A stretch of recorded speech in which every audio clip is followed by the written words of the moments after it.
തിരുവനന്തപുരത്തെ സമ്പന്ന കുടുംബമായ കുളത്തിങ്കൽ ജോസഫ് പോത്തൻ്റെ മകനായിരുന്നു നടനും സംവിധായകനും ഒക്കെയായിട്ട് അറിയപ്പെട്ടിരുന്ന പ്രതാപ് പോത്തൻ. അദ്ദേഹത്തിൻ്റെ മറ്റു രണ്ട് സഹോദരങ്ങളാണ് മോഹൻ പോത്തനും ഹാരി പോത്തൻ അല്ലെങ്കിൽ ഹരി പോത്തൻ എന്നും അറിയപ്പെട്ടിരുന്നവർ. മോഹൻ പോത്തനാവട്ടെ റാണി ചന്ദ്രികയുമായിട്ടുള്ള അഗാധ പ്രണയത്തിലായിരുന്നുവെങ്കിൽ ഹരി പോത്തനാവട്ടെ ഭാര്യയും കുട്ടികളും നിലനിൽക്കെ തന്നെ സിനിമാ നടിയായിരുന്ന ജയഭാരതിയുമായിട്ട് പ്രണയത്തിലാകുകയും ലിവിങ് ടുഗദർ ബന്ധം മുന്നോട്ട് കൊണ്ടുപോവുകയും ചെയ്തു. ഇതേപോലെ തന്നെ സഹോദരങ്ങളുടെ ഒരു മാതൃക പിന്തുടർന്ന് എന്ന വണ്ണം പ്രതാപ് പോത്തനും സിനിമാ നടിയായ രാധികയെ വിവാഹം കഴിച്ചു. എന്നാൽ ആ ബന്ധം 1-2 വർഷത്തിനകം വേർപിരിയുകയാണ് ഉണ്ടായത്. അപ്പോൾ ഈ സഹോദരങ്ങളുടെ ജീവിതം കണ്ടിട്ടില്ലെങ്കിൽ സിനിമാ നടിമാരുടെ ഒത്തുള്ള അവരുടെ പ്രണയവും ജീവിതവും ഒക്കെ കണ്ടിട്ടും താൻ അതിൽ നിന്ന് പാഠം പഠിച്ചില്ല എന്നും അവരെ പോലെ തന്നെ അല്ലെങ്കിൽ സഹോദരങ്ങളുടെ ബന്ധം അവസാനിച്ചതുപോലെ തന്നെ പാതി വഴിയിൽ ഈ സിനിമാ നടിയോടൊത്തുള്ള തൻ്റെ ദാമ്പത്യ ജീവിതവും അവസാനിച്ചു പോയി എന്നും അതിനുള്ള കാരണമായിട്ട് അദ്ദേഹം പറയുന്നത് സിനിമാ നടിമാരോടൊത്തുള്ള ജീവിതത്തിന് ആയുസ് കുറവാണ് എന്നുള്ളതാണ്. അത് സിനിമാ നടന്മാരുടെ ഒപ്പമുള്ള ജീവിതത്തിലും പലപ്പോഴും സംഭവിക്കുന്ന ഒരു കാര്യമാണ്. പ്രത്യേകിച്ച് സിനിമാ നടിമാരൊക്കെ ആളുകളുടെ ശ്രദ്ധയെന്നും തങ്ങളിലേക്ക് വേണമെന്ന് നിർബന്ധം ഉള്ളവരും ആളുകളുടെ ഒരുപാട് ബഹുമാനവും അംഗീകാരവും ഒക്കെ കിട്ടിയത് കൊണ്ട് തന്നെ പലപ്പോഴും ഒരു വ്യക്തിയിലേക്ക് അല്ലെങ്കിൽ കുടുംബത്തിൻ്റെ ആ ചിട്ടവട്ടങ്ങളിലേക്ക് ഒതുങ്ങാൻ വല്ലാത്ത ബുദ്ധിമുട്ട് അനുഭവിക്കുന്നവരുമാണ്.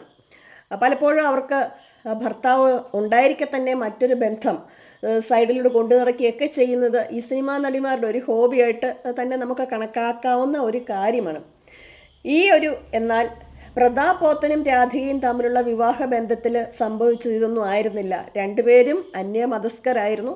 അദ്ദേഹത്തിൻ്റെ സഹോദരങ്ങൾ ഈ മോഹൻ പോത്തനും ഹാരി പോത്തനൊക്കെ ചെയ്ത മാതിരി തന്നെ അവരുടെ ബന്ധങ്ങളും ഈ സ്വജാതിയിൽ നിന്നായിരുന്നില്ല. മറ്റ് ജാതിയിൽപ്പെട്ട അല്ലെങ്കിൽ മറ്റു മതവിഭാഗത്തിൽപ്പെട്ട സ്ത്രീകളെ ആണ് അവർ ഈ പ്രണയിച്ചത്. അതിൻ്റെ ഒരു കുഴപ്പം അന്നത്തെ കാലത്തൊക്കെ ഈ മാടമ്പിത്തരവും ജന്മിത്തവും ഒക്കെ നിറഞ്ഞു നിൽക്കുന്ന ഒരു ഫ്യൂഡൽ പശ്ചാത്തലത്തിൽ വളർന്നു വരുന്ന ആളുകൾക്കൊക്കെ മറ്റൊരു സംസ്കാരത്തിൽ വരുന്ന ആളുകളോട് പ്രണയമുണ്ട് എങ്കിലും അല്ലെങ്കിൽ പ്രത്യേകിച്ച് ഈ നസ്രാണികൾക്ക് അല്ലെങ്കിൽ ക്രിസ്ത്യാനികൾക്ക് ഹൈന്ദവ സ്ത്രീകൾ വളർന്നു വരുന്ന സാഹചര്യമല്ല. അവർക്ക് കുറച്ചുകൂടെ ഫ്രീഡം ഒക്കെ ബഹുമാന്യതയൊക്കെ കുടുംബത്തിലുണ്ടെങ്കിൽ ക്രിസ്ത്യൻ കുടുംബങ്ങളിലെ ആണുങ്ങൾ എപ്പോഴും ഭാര്യമാരെ ഇങ്ങനെ ഭരിക്കുന്ന അടിച്ചമർത്തുന്ന ഒരു പ്രവണതയാണ് പൊതുവെ കാണപ്പെടുന്നത്. അപ്പോൾ ഇതാണ് ഒന്നാമത്തെ കാരണം. എന്നാൽ പ്രതാപ് പോത്തൻ്റെ ജീവിതത്തിൽ സംഭവിച്ചത് വീട്ടുകാരുടെ എല്ലാവരുടെയും എതിർപ്പിനെ മറികടന്ന് ഒരു ഹൈന്ദവ യുവതിയെ വിവാഹം കഴിച്ചു. ഒപ്പം 1-2 വർഷത്തിനകം ഇവർ ശ്രമിച്ചിട്ട് ഇവർക്ക് മക്കളൊന്നും ആയില്ല. അത് പിന്നീട് ചർച്ചയിലേക്കും വഴക്കിലേക്കും മറ്റു പല പ്രശ്നങ്ങളിലേക്കൊക്കെ പോയി. പിന്നീട് ഇദ്ദേഹം ഒന്നിലേറെ പ്രണയ ബന്ധങ്ങളിൽ അകപ്പെട്ടുവെങ്കിലും ഒരു ബന്ധവും അധികം കാലം മുന്നോട്ട് പോയില്ല. അപ്പോൾ അദ്ദേഹം തന്നെ പറയുന്നത് അടിക്കടിക്കുണ്ടായ പ്രണയ പരാജയങ്ങളും നിരാശയും ഏകാന്തതയും ഒക്കെ ആത്മഹത്യയെക്കുറിച്ചുള്ള ചിന്തകൾ തനിക്ക് സമ്മാനിച്ചു എന്നുള്ളതാണ്. രാധികയുടെ ആ ബന്ധം പരാജയപ്പെട്ടു. ഒരു 4 കൊല്ലത്തിന് ശേഷം അദ്ദേഹം അമല എന്ന ഒരു സ്ത്രീയെ വിവാഹം കഴിച്ചു. അതിലൊരു കുട്ടിയും ജനിച്ചു. എന്നാൽ 22 വർഷത്തിന് ശേഷം, അതായത് ഭാര്യ ഭർത്താക്കന്മാരായിട്ട് 22 വർഷം മുന്നോട്ട് പോയിട്ടും പ്രതാപ് പോത്തനുമായിട്ടുള്ള ബന്ധം പിന്നീട് അവർക്ക് അവസാനിപ്പിക്കേണ്ടതായിട്ടാണ് വന്നത്. അപ്പോഴും പ്രതാപ് പോത്തൻ ഭാര്യനോ അല്ലെങ്കിൽ തൻ്റെ പങ്കാളികളെ ആരെയും കുറ്റം പറഞ്ഞില്ല. അദ്ദേഹം വളരെ മാന്യമായിട്ട് പറഞ്ഞ ഒറ്റ കാര്യമേ ഉള്ളൂ, തനിക്കൊരു നല്ല ഭർത്താവാകാൻ ഒരിക്കലും കഴിയില്ല. മാത്രമല്ല ഈ ഭാര്യയും ഭർത്താവും എന്ന് പറയുന്ന 2 പേര് വിവാഹം കഴിക്കുമ്പോൾ അവരെല്ലാ അർത്ഥത്തിലും ഒരേ മനസ്സോടെ മുന്നോട്ട് പോകേണ്ടവരാണ്, അല്ലെങ്കിൽ ഒന്നായി തീരേണ്ടവരാണ്. അവർക്ക് അതിന് കഴിയാതെ 2 പേരും 2 ധ്രുവങ്ങളിലൂടെ പോയിക്കൊണ്ടേ ഇരുന്നാൽ എത്ര കാലം മുന്നോട്ട് പോയി കഴിഞ്ഞാൽ അത് അവസാനം അടിച്ചു പിരിയുകയേ ഉള്ളൂ. അതാണ് അദ്ദേഹത്തിൻ്റെ ആ ഒരു ശ്രദ്ധേയമായ നിരീക്ഷണം. പിന്നീട് അദ്ദേഹം പറയുന്ന ഒരു കാര്യം, സിനിമ രാധിക എന്നുള്ളത് അദ്ദേഹത്തിൻ്റെ ജീവിതത്തിലെ ഒരേ ഒരു പ്രണയമായിരുന്നു. അതായത് പ്രണയത്തിന് വേണ്ടി തൻ്റെ ഹൃദയം തുറന്നത് ഒരേ ഒരു തവണ മാത്രമായിരുന്നുവെന്നും അത് രാധികയുടെ മുൻപിൽ മാത്രമായിരുന്നുവെന്നും പറയുന്ന പ്രതാപ് പോത്തൻ ഒരു കാര്യം കൂടെ ഒപ്പം കൂട്ടിച്ചേർക്കുന്നുണ്ട്. സിനിമാ മേഖലയിലെ സൗഹൃദങ്ങളെ ഇല്ലെങ്കിൽ നമ്മുടെയൊക്കെ ജീവിതത്തിലുള്ള സൗഹൃദങ്ങളെ ഒരിക്കലും വിവാഹ ബന്ധത്തിലേക്ക് കൂട്ടി കലർത്തരുത്. അതാണ് താൻ ചെയ്ത ഏറ്റവും വലിയ ഒരു മിസ്റ്റേക്ക് എന്ന് അദ്ദേഹം തുറന്ന് പറയുകയാണ്. പ്രതാപ് പോത്തൻ്റെ ഒരു സിനിമ ജീവിതം എന്നൊക്കെ പറഞ്ഞു കഴിഞ്ഞാൽ 12ഓളം സിനിമകൾ അദ്ദേഹം സംവിധാനം ചെയ്യുകയും 100-ലേറെ സിനിമകളിൽ അഭിനയിക്കുകയും ചെയ്ത ഒരു വ്യക്തിയാണ്. തകര, ചാമരം, ഡെയ്സി, ഋതുഭേദം, പെർഫ്യൂം, ഇങ്ങനെ ഒരുപാട് സിനിമകളിൽ അദ്ദേഹം അഭിനയിച്ചിട്ടുണ്ട്. അപ്പോൾ ഇദ്ദേഹത്തിൻ്റെ ഏറ്റവും വലിയൊരു പ്രത്യേകത എന്ന് പറയുന്നത് ജീവിതത്തിൽ എന്തൊക്കെ പ്രശ്നങ്ങളുണ്ടെങ്കിലും എത്ര വിഷമിച്ചിരിക്കുന്ന ഒരു സമയത്തും പൊട്ടിച്ചിരിക്കാനുള്ള അദ്ദേഹത്തിന് വല്ലാത്തൊരു കഴിവായിരുന്നു. അത് അദ്ദേഹത്തിൻ്റെ ആത്മവിശ്വാസമാണ്.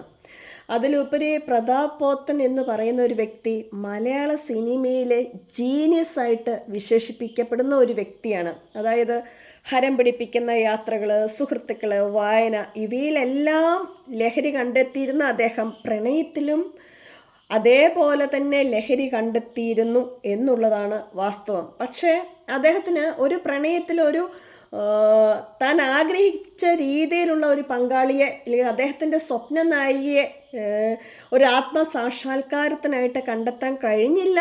അതുകൊണ്ട് തന്നെ ഒരു പൂവിൽ നിന്ന് മറ്റൊരു പൂവിലേക്ക് പോയി തേൻ ശേഖരിക്കുന്ന, ഇല്ലെങ്കിൽ ഒരു പൂവിൽ നിന്ന് മറ്റൊരു പൂവിലേക്ക് യഥേഷ്ടം പാറിപ്പറക്കുന്ന ഒരു വണ്ട് പോലെയൊക്കെ ആയിരുന്നു ഒരിടയ്ക്കൊക്കെ അദ്ദേഹത്തിൻ്റെ ജീവിതവും ചിന്തയും ഒക്കെ കടന്നുപോയിക്കൊണ്ടിരുന്നതെന്ന് അദ്ദേഹത്തെ അടുത്തറിയാവുന്നവർ പലപ്പോഴും പറഞ്ഞിട്ടുണ്ട്.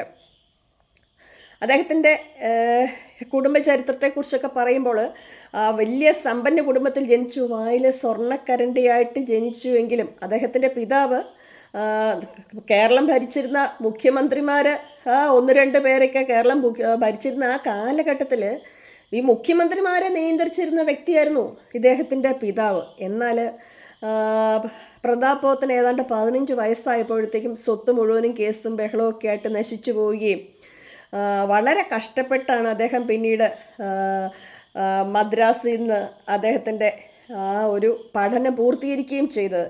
5-ാം വയസ്സിൽ ഊട്ടിയിലെ സെൻറ്റ് ലോറൻസ് ബോർഡിംഗ് സ്കൂളിൽ പഠനം തുടർന്ന് അദ്ദേഹം മദ്രാസ് ക്രിസ്ത്യൻ കോളേജിൽ എക്കണോമിക്സ് പഠനം വളരെ കഷ്ടപ്പെട്ട് പൂർത്തീകരിക്കേണ്ടി വന്നു എന്നുള്ളത് നമ്മൾ ആദ്യമായിട്ട് മനസ്സിലാക്കുക. അപ്പോൾ എങ്ങനെയൊക്കെയോ പഠനം പൂർത്തിയാക്കിയ അദ്ദേഹം മുംബൈക്ക് വണ്ടി കയറുകയും ഒരു പരസ്യ കമ്പനിയിൽ ജോലിക്ക് കയറുകയൊക്കെ ചെയ്തു. അവിടുന്ന് അത്യാവശ്യം ഒരു പിടിച്ചു നിൽപ്പനായി ഒരു സ്റ്റേജിലൊക്കെ എത്തിയപ്പോൾ അദ്ദേഹം തിരിച്ചു വരികയും അങ്ങനെ മദ്രാസിലേക്ക് തിരിച്ചു വരികയും നാടകത്തിലൊക്കെ അഭിനയിച്ചിങ്ങനെ സജീവമായിട്ട് നിലനിൽക്കുകയൊക്കെ ഒരു പ്രശസ്തിയിലേക്ക് വരുന്ന ആ ഒരു കാലഘട്ടത്തിലാണ് ഭരതൻ പ്രതാപ് പോത്തനെ കണ്ടെത്തുകയും ആരവം എന്ന ചിത്രത്തിലൂടെ ചലച്ചിത്ര മേഖലയിലേക്ക് കൈപിടിച്ച് ഉയർത്തുകയൊക്കെ ചെയ്തത്.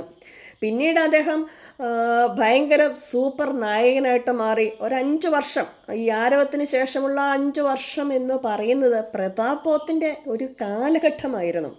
കാരണം ഒരു വർഷം തന്നെ 10-ലേറെ ചിത്രങ്ങൾ, എല്ലാത്തിലും മികച്ച വേഷങ്ങൾ, അങ്ങനെ ഒരു സൂപ്പർ താരമായിട്ട് വളർന്നു വന്ന അദ്ദേഹത്തിൻ്റെ ജീവിതത്തിലെ വീക്ക്നെസ് നമ്മൾ ഈ പറയുന്ന പോലെ പ്രണയ പരാജയങ്ങളായിരുന്നു. അതിന് നമ്മൾ ഈ ഒരു കാര്യത്തിൽ ഒരിക്കലും ഇദ്ദേഹത്തെ കുറ്റപ്പെടുത്തിയിട്ട് കാര്യമില്ല. കാരണം സഹോദരങ്ങൾ, അദ്ദേഹത്തിന് 4 സഹോദരങ്ങളാണ് ഉണ്ടായിരുന്നത്, 2 സഹോദരിമാരും മൂത്ത 2 സഹോദരങ്ങളും. അപ്പോൾ ഈ അദ്ദേഹത്തിൻ്റെ ജീവിതത്തിലെ ഏറ്റവും വലിയ ഹീറോ ആയിട്ട് അദ്ദേഹം, അല്ലെങ്കിൽ ഹീറോയിനായിട്ട് അദ്ദേഹത്തിനുണ്ടായിരുന്ന ചെറുപ്പത്തിലെ പിതാവ് പോയി. പിന്നെ ഈ കേസും ബഹളവും ഒക്കെ നോക്കി നടത്തിക്കൊണ്ടിരുന്ന അമ്മയായിരുന്നു അദ്ദേഹത്തിനുണ്ടായിരുന്ന ഏക ആശ്രയമെങ്കിൽ 29-ാം വയസ്സിൽ ഈ അമ്മ കൂടെ പോയതിന് ശേഷം അദ്ദേഹത്തിന് വല്ലാത്ത ഏകാന്തത, മനസ്സ് തുറന്ന് ഒരാളോട് സംസാരിക്കാനില്ല, ഒറ്റപ്പെടൽ, വിഷാദം, ഇങ്ങനെ ഉള്ള ഭാരിച്ച ചിന്തകൾ, ഒപ്പം ബോർഡിംഗ് ജീവിതം അദ്ദേഹത്തെ, അല്ലെങ്കിൽ എല്ലാ കുട്ടികളുടെയും ജീവിതത്തിൽ സംഭവിക്കുന്ന പോലെ തന്നെ ഈ മാതാപിതാക്കളിൽ നിന്നൊക്കെ അകന്ന് ജീവിക്കുന്ന കുട്ടികൾ അവരൊരു പ്രത്യേക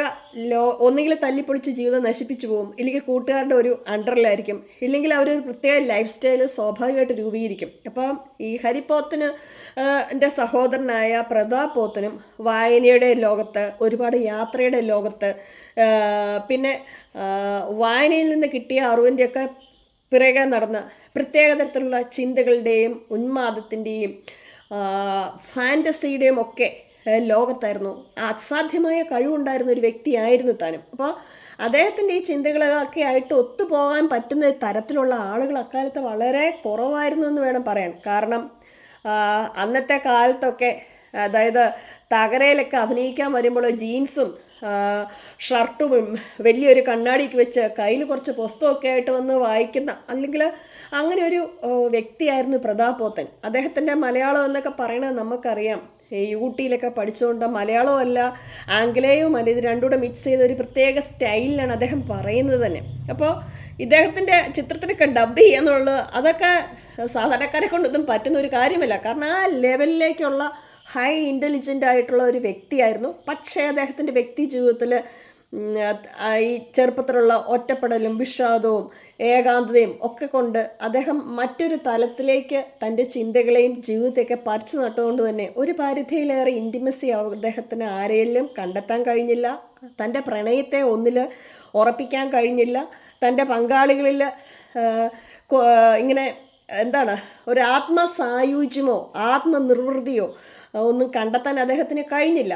അതോടൊപ്പം ഇത്തരത്തിലുള്ള കൂട്ടുകാരുടെ ഒപ്പം ഇത്തരത്തിലുള്ള ജീവിതമൊക്കെ നയിച്ചു കഴിയുമ്പോൾ ഒരു കുറച്ച് സമയം ഒരാൾ, അത് കഴിയുമ്പോൾ മറ്റൊരാളിലേക്ക് പോകുക. ഈ കമലഹാസൻ്റെ ലൈഫിൻ്റെ, കമലഹാസന് എന്ന് പറയും വിവരമില്ലാത്തവനാണ്, പക്ഷേ ഇദ്ദേഹം വളരെ പഠിപ്പും അറിവും ഒക്കെ ഉണ്ടായിരുന്നൊരു മഹത്തായ വ്യക്തിയായിരുന്നു എന്നുള്ളത് കൂടെ നമ്മൾ മനസ്സിലാക്കുക.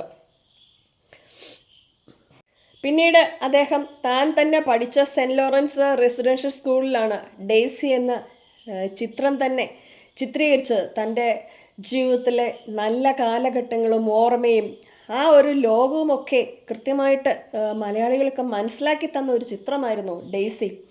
അപ്പോൾ ഇദ്ദേഹം എന്നും പറയുന്നത് ഈ സിനിമാ നടിമാരോടൊത്തുള്ള ജീവിതം പ്രശ്നമാണ്, അല്ലെങ്കിൽ അതിനൊന്നും അധികം ആയുസില്ല എന്നും പുരുഷന്മാരുടെ കീഴിൽ. അപ്പോൾ നമുക്കൊക്കെ അറിയാം, പല നടിമാരുടെയൊക്കെ ജീവിതം എടുത്ത് നോക്കുമ്പോൾ ഒരു പുരുഷൻ്റെ ഒന്നും കീഴിൽ ഇവർക്കൊന്നും ജീവിക്കാൻ കഴിയില്ല. അപ്പോൾ പ്രതാപ് പോത്തൻ്റെ രതിജീവിതം എന്നൊക്കെ പറയുന്നത്, അദ്ദേഹത്തിന് ഒരു മോള് ജനിച്ചു. ആ മോൾ അപ്പുറത്തെ റൂമിലേക്ക് കിടക്കുമ്പോൾ ഇദ്ദേഹം വേറൊരു റൂമിലാണ് കിടന്നത്. വേലക്കാരൻ പിറ്റേ ദിവസം ചായയായിട്ട് ചെല്ലുമ്പോഴാണ് ഇദ്ദേഹം മരിച്ചു കിടക്കുന്ന കാഴ്ച വേലക്കാരൻ അറിയുന്നത്. അതായത് ആരുമായിട്ടും ഒരു പരിധിയിലേറെ ഹൃദയം തുറന്നുള്ള സ്നേഹമുണ്ട്, ഇഷ്ടമുണ്ട്, ബന്ധമുണ്ട്. അതിനപ്പുറത്തേക്ക് ഒരു ആത്മബന്ധം ഈ തുടരെയുള്ള പ്രണയ പരാജയങ്ങളും ഏകാന്തതയൊക്കെ മൂലം അദ്ദേഹത്തിന് ആരുമായിട്ടും സ്ഥാപിക്കാൻ കഴിഞ്ഞില്ല. അല്ലെങ്കിൽ വൈകാരികമായ ഒരു ഒറ്റപ്പെടലിൻ്റെ, അരക്ഷിതാവസ്ഥയുടെയും വിഷാദത്തിൻ്റെയൊക്കെയും ഒരു നിരാശകാമുവിൻ്റെ ഒക്കെ ഒരു മാനസിക അവസ്ഥയിലൂടെ ആയിരുന്നു നമ്മുടെയൊക്കെ പ്രിയങ്കരനായ പ്രതാപ് പോത്തൻ കടന്നു പോയതെന്ന് നമ്മൾ വളരെ വേദനയോടെ തന്നെയാണ് മനസ്സിലാക്കേണ്ടത്. എന്തായാലും പ്രതാപ് പോത്തൻ്റെ വിവാഹ ജീവിതവും വ്യക്തി ജീവിതവും അദ്ദേഹത്തിൻ്റെ സഹോദരങ്ങളെ പോലെ തന്നെ വലിയ ചർച്ചയ്ക്കും വിവാദത്തിനൊക്കെ പല പ്രകാരത്തിലും വഴി തെളിച്ചിട്ടുണ്ടെങ്കിലും മലയാള സിനിമയിലെ ഏറ്റവും ജീനിയസ് ആയിട്ടുള്ള അറിവുള്ള നടന്മാരിൽ, സംവിധായകന്മാരിൽ ഒരാളായിരുന്നു അദ്ദേഹം എന്നുള്ളത് മലയാള സിനിമയ്ക്കെന്നും അഭിമാനിക്കാവുന്ന ഒരു കാര്യമാണ്.